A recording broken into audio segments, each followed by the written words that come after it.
Değerli Esport izleyenleri, 3 saniye programına hepiniz hoş geldiniz. Bildiğiniz üzere bu zor süreçte yayınlarımız Zoom üzerinden evden devam ediyordu. Fakat nihayet stüdyolara geri döndük.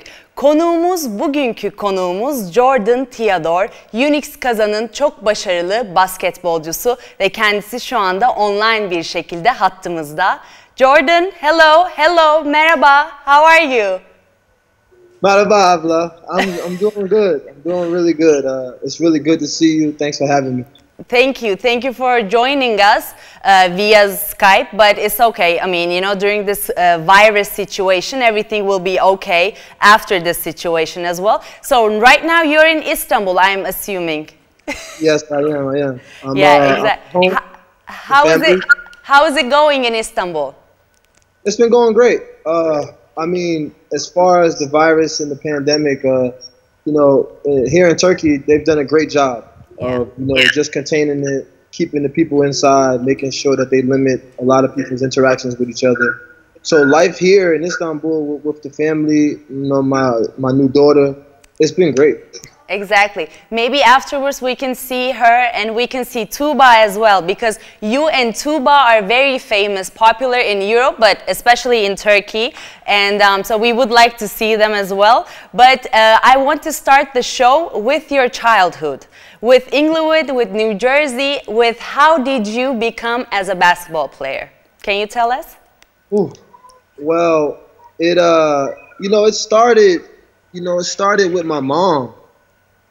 My mom, she comes from a basketball family. My uncles, my grandfather, he played basketball. My mother actually played. She didn't do it in college or, and things like this, but she played street ball, and she was a smooth lefty. She had a jump shot, had a little bit of handle, but, it started with my mom. My mom, she was able to give me the basketball at a young age and, basically tell me that, if I want this, that I'm going to have to dedicate my life to it. Exactly. And my mom was tough. She raised 3 boys. I have 2 brothers, and she did it on her own. So she didn't take any mess from us. She didn't tolerate being bad in school, getting in trouble, doing all these different things. Yeah. Anything that I did that was negative, she basically took basketball away from me. So that kept me from doing anything negative, Yeah, and it's as you said, it's a very tough situation for a female, especially for a female, to maintain 3 kids, three boys, and then also helping them to make them dreams come true. But also after New Jersey, during your university year, you studied in Seton Hall University, which is a very famous, popular, especially during this late time with Miles Powell, as I wrote it down. Yeah. And can you tell us about the university years and how do you see Miles Powell? If Miles Powell will go as a second round from the drafts, how would you feel if a person from Seton Hall will play in NBA?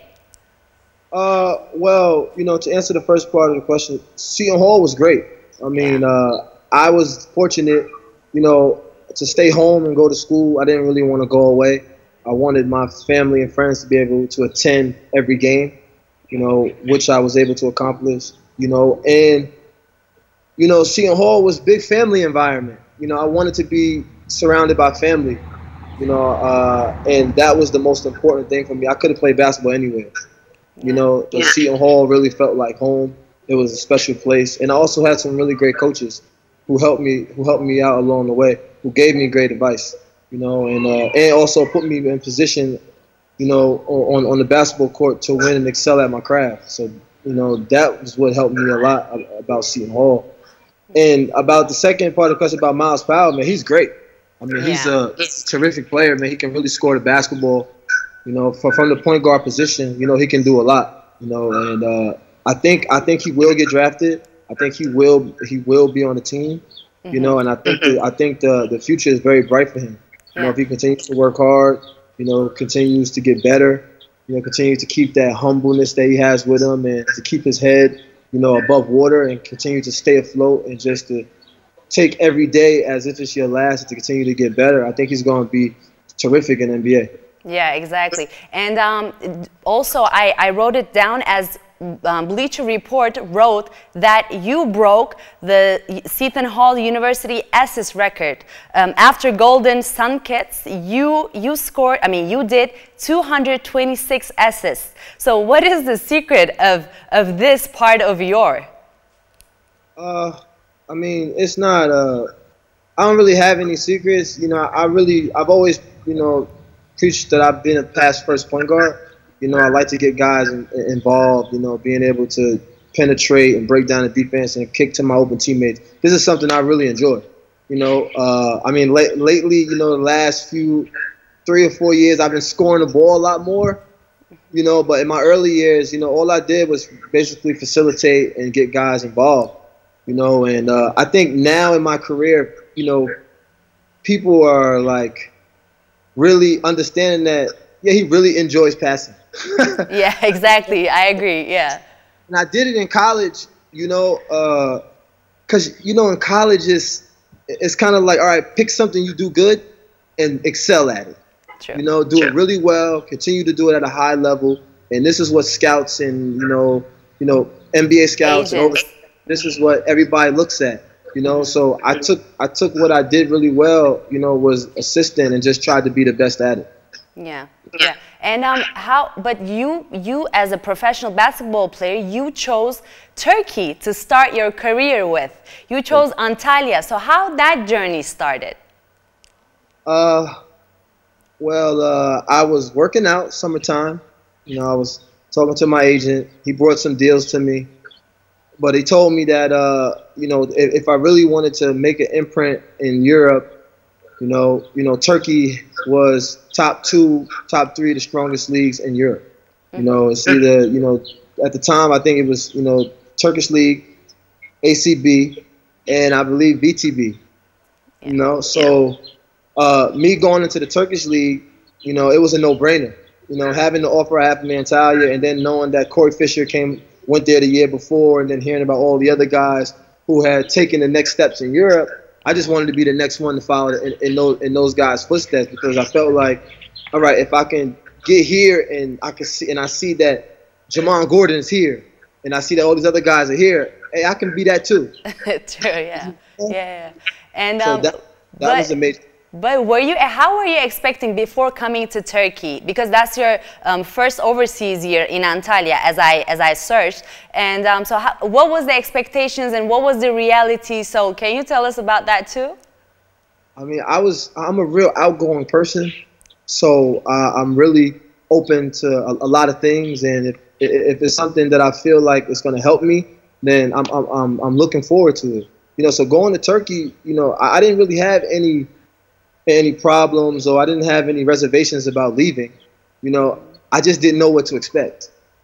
You know, and I think that was the hardest part for me going to get into Turkey. I arrived in Antalya around midnight.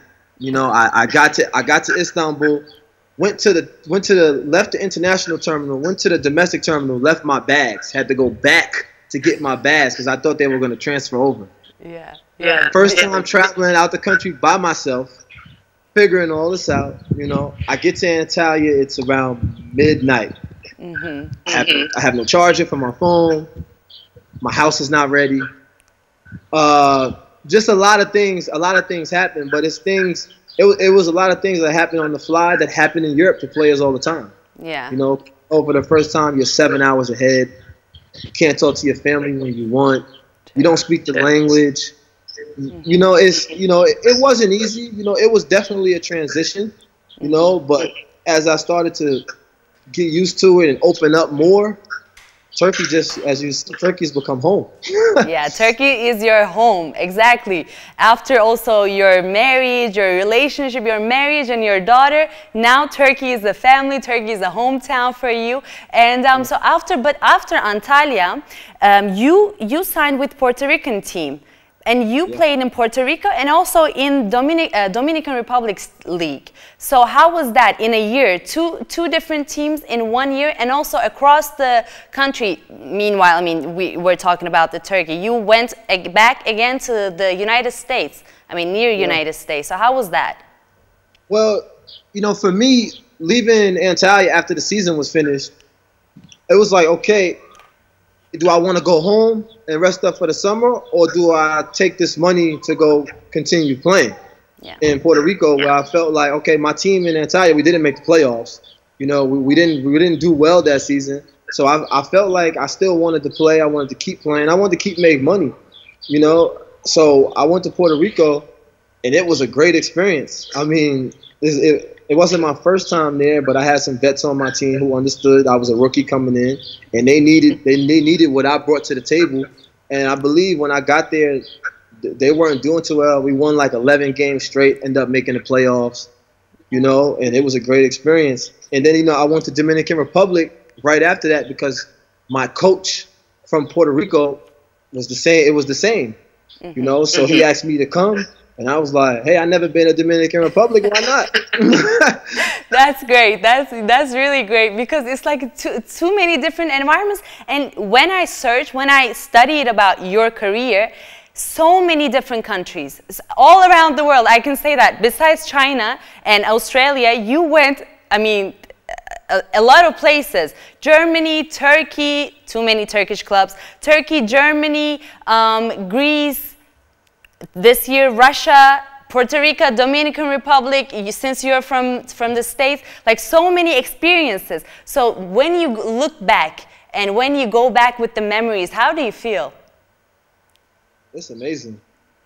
I mean, you know, sometimes, you know, I have to remember how many places I've been to. You know, and you know, sometimes I lose it a little bit, and then I think, and I'm like, well, I did play here, I did do this, I did try this food, you know. So sometimes it's a little difficult to remember because at the same time I'm also making new memories. But when I look back, it's been one hell of a ride, you know, and I plan to keep it going. You know, I have my daughter, my wife. I want to take them to all these wonderful places, you know. And I just think basketball that I had the opportunity to do that. Yes, and basketball brings that kind of a lifestyle to the players' lives. So it's like a miracle, you know. And after Puerto Rico, Dominican Republic, you came back again to Turkey, to Mersin. So, and then after Mersin, you went to Germany. No, you went to, French team. And then after Germany, and then after Germany to Banvit again. So the Turkey was always in your life. Why? You know, I had some down years. My first 2 years in Turkey, you know, I was on 2 teams. You know, we got regulated. You know, we dropped down from the first division, and you know, then I went to France. You know, I had got hurt going into that season, so I didn't leave until about January, and then we were good. You know, January was good, but then my team got regulated again. So coming back to Banvit, you know, after all these years that I had moved around, and you know, I had won, I had lost. You know, coming back to Turkey, I just wanted to prove myself. I just wanted to show people that, okay, I'm not a loser. Yeah. You know, I came my first 2 years here. You know, they weren't too good, but this is not who I am. You know, and I remember when I got to Banvit, I'm with Doc. We're going to do our physicals. We're going to do all the testing, everything. And he sits me down. The first thing Doc says to me is, Jordan, I know what happened the last 2 times you were in Turkey. Do not let my team go down. Really? This is what Doc told me. This is what Doc told me. And I'm looking at him, and I'm like, Doc, I got you. Because I respected that. Yeah. He told me the truth. He looked me in my eye as a man, and he told me, listen, I love this club. Banvit is my heart. Do not let my club go down. I said, I got you, Doc, and the rest is history. Yeah. And that's a great story. And you know, yesterday when I posted on social media, because for the followers of our show, if you have a question for Jordan, please ask me. So many questions arrived. But since we're talking about Banvit, Turkey, the Turkey journey, and also I will bring the Besiktas journey as well afterwards. But what is the best experience you had in Turkey? That's the question from an audience. Meeting my wife. I think meeting my wife has been the most memorable, most wonderful experience I've ever had. I mean, we met my rookie season when I was in Antalya. She was playing for Besiktas. That's when we met. That was, I remember that night like it was yesterday. Can you tell us? Well, I believe we were in, I'm not even sure if Club Masquerade is still open anymore. I haven't been in years, but we were at Club Masquerade, and I went to introduce myself, and she looked at me up and down, and walked away. She refused you, okay. Walked away.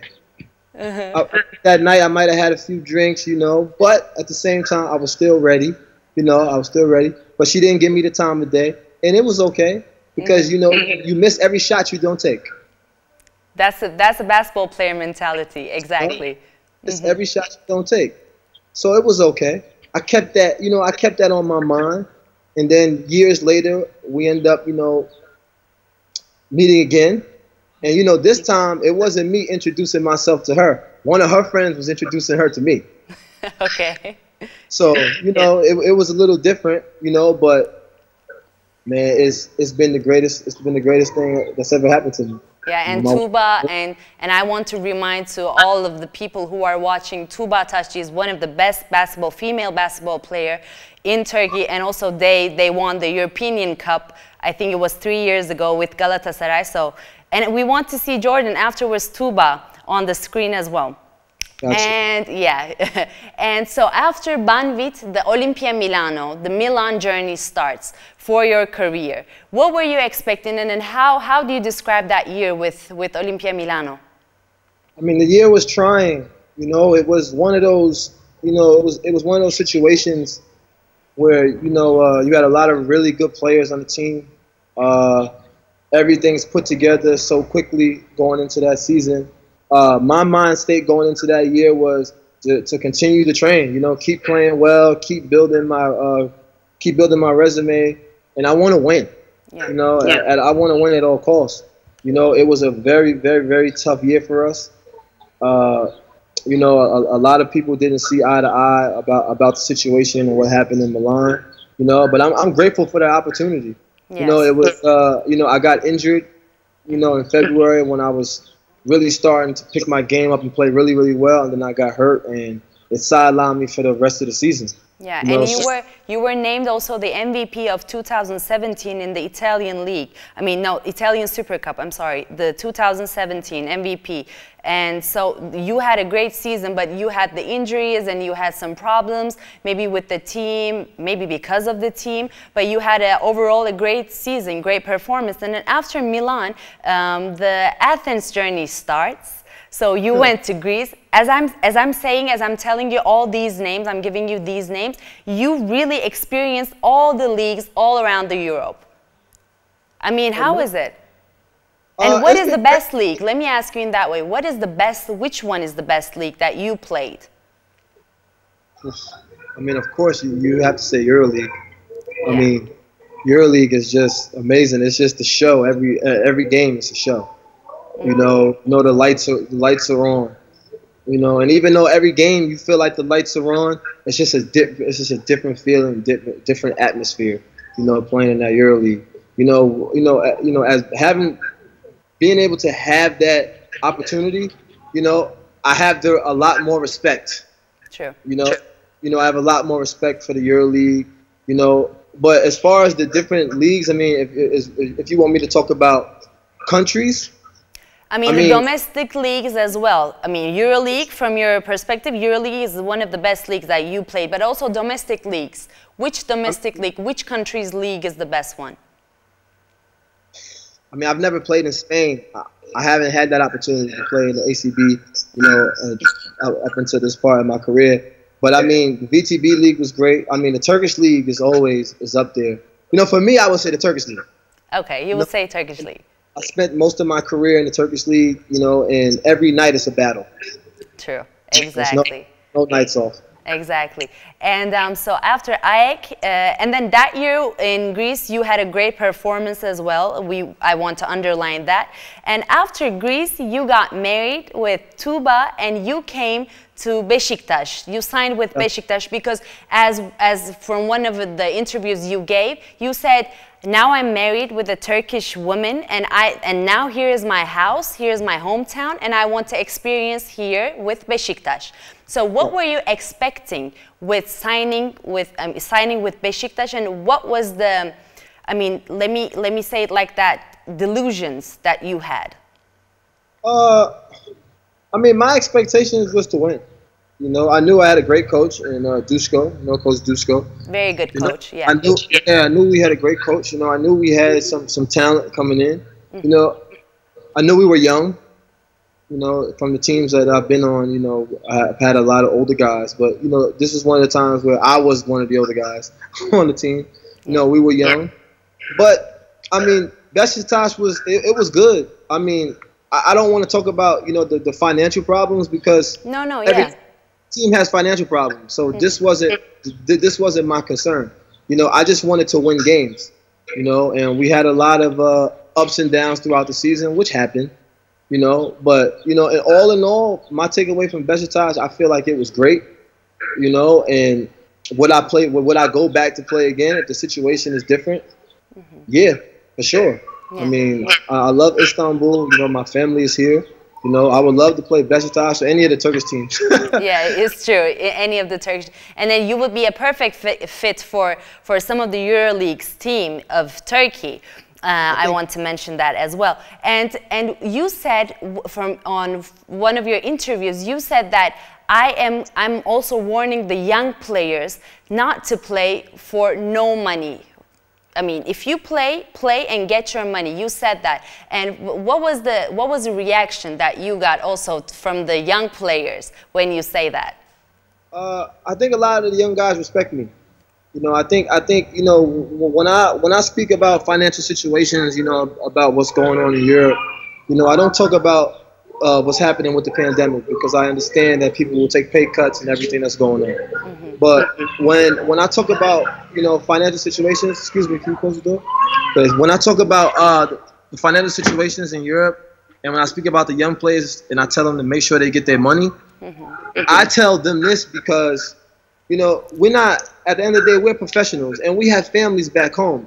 Bills don't stop in America because our teams don't fulfill their end of the agreement.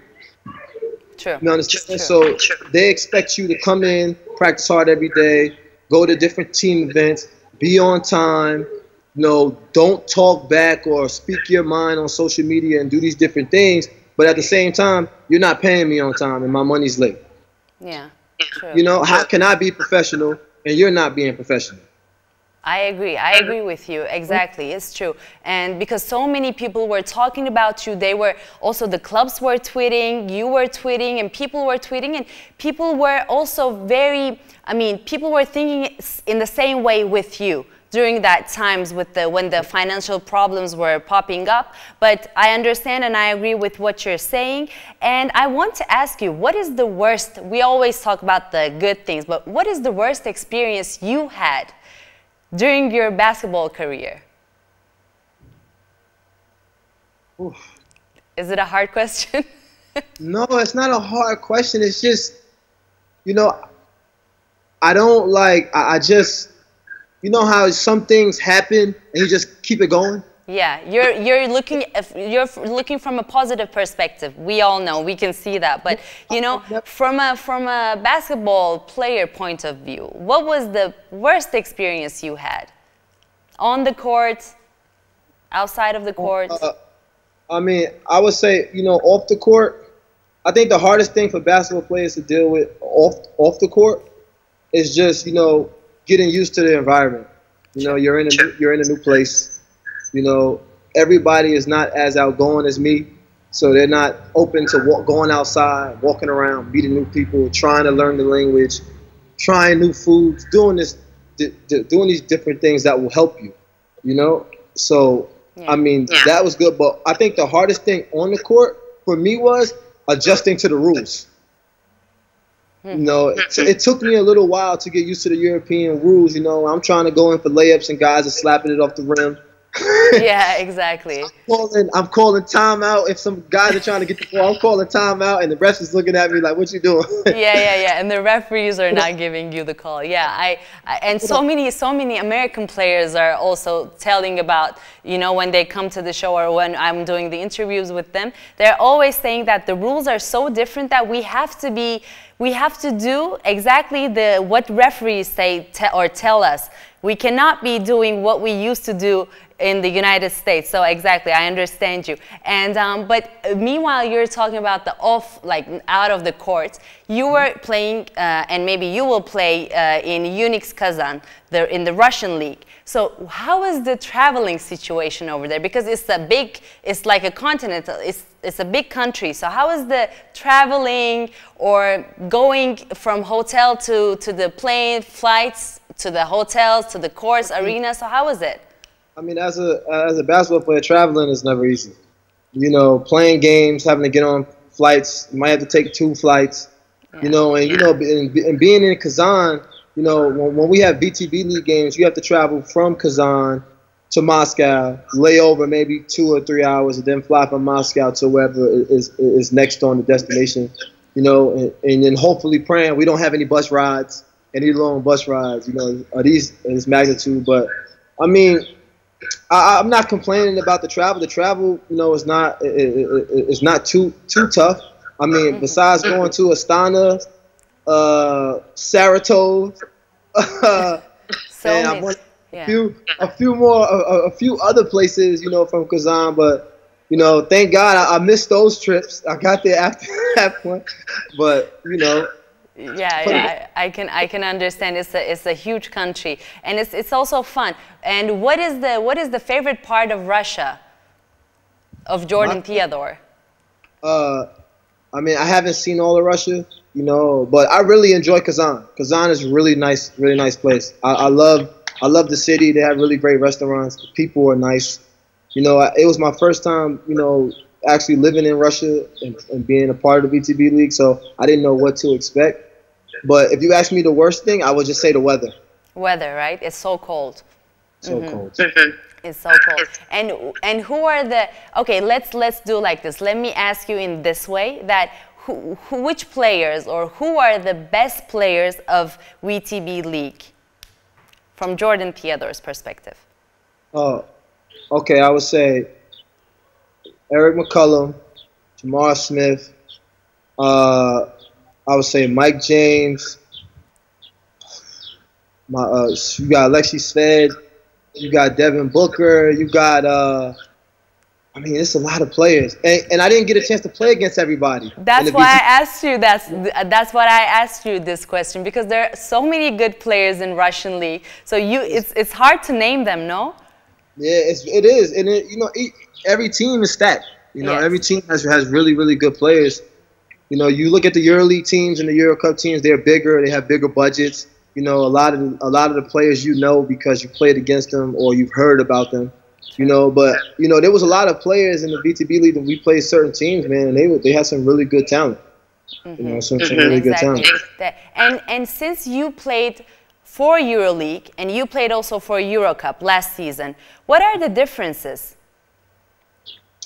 I mean, both great competitions, both amazing talent. You know, I just think the build up for EuroLeague is just completely different than anything in Europe. Yeah. You know, just that atmosphere, the way the fans love their teams, and it's just everything about the EuroLeague. It just sets itself apart from every other league.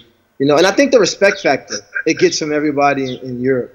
You know, I played in the Champions League, and Champions League has been great. And you see it's rising. They get it's also a great league, yes. They're doing different things, which is good. So they're making their steps. You know, but I just think the EuroLeague is so respected. It's been around for so long. You know, and the atmosphere is just It's just nothing like it. It's an epic atmosphere. And nowadays, you know, so many teams, especially Turkish teams, are leaving Eurocup and joining the BCL. So, and can you tell us, can you describe us how was, because you played in BCL with Besiktas last year, and you right after Besiktas you played in Eurocup with Kazan. So what are I mean, is there any differences as a rules or as atmospheres, as I don't know, as fan wise? How was it?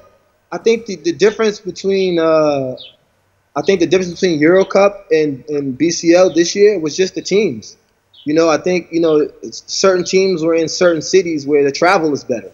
You know, when you have bigger clubs and when you have bigger clubs, and most of the time bigger clubs are in better cities. Yes. So you're able to have better travel.